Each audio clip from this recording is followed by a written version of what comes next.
Hello, America. We're here with Barack Obama to talk a little bit about his faith. Hello. What do you believe? Well, I am a Christian, so I have a deep faith. So I draw from the Christian faith. On the other hand, I was born in Hawaii, where obviously there are a lot of Eastern influences. I live in Indonesia, the largest Muslim country in the world, between the ages of 6 and 10. My father was from Kenya, and although he was probably most accurately labeled an agnostic, his father was Muslim, and I'd say probably, intellectually, I've been drawn as much from Judaism as any other faith. So I'm rooted in the Christian tradition. I believe that there are many paths to the same place, and that is a belief that there are higher power. I believe that we are connected as a people, that there are values that transcend race or culture, that move us forward. And there is an obligation for all of us, individually as well as collectively, to take responsibility to make those values live. And so, part of my project in life was probably to spend the first 40 years of my life figuring out what I did believe.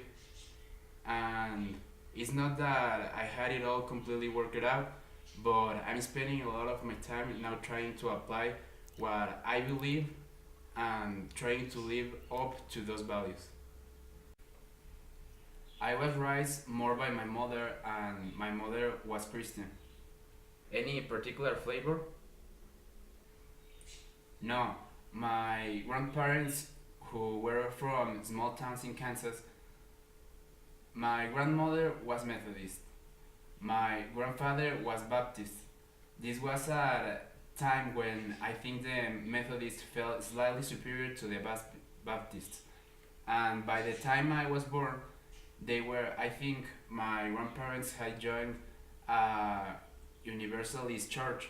So my mother, who I think had as much influence on my values as anybody, was not someone who wore her religion or her sleep. We'd go to church for Easter, and she wasn't a church lady. As I said, we moved to Indonesia. She remarried an Indonesia who wasn't particularly, he wasn't a practicing Muslim. I went to a Catholic school in a Muslim country, so I was studying the Bible and catechism by day, and at night you hear the prayer call. So I don't think as a child we were or I had a structured religious education, but my mother was deeply spiritually person, and we'll spend a lot of time talking about values and give me books about the world religions and talk to me about them. And I think always her view always was that underlying these religions were a common set of beliefs about how you treat other people and how you aspire to act, not just for yourself but also for the greater good. And so that I think was what I carried me with through college. I probably didn't get started getting active in church activities until I moved to Chicago. The way I came to Chicago in 1985 was that I was interested in community organizing, and I was inspired by the civil rights movement and the idea that ordinary people could do extraordinary things. And there was a group of churches out on the south side of Chicago that had come together to form an organization to try to deal with the devastation of steel plants that had closed and didn't have much money, but felt that if they formed an organization and hired somebody to organize them to work on issues that affect their community, that it would strengthen the church and also strengthen the community. So they hired me for a lot of money per year.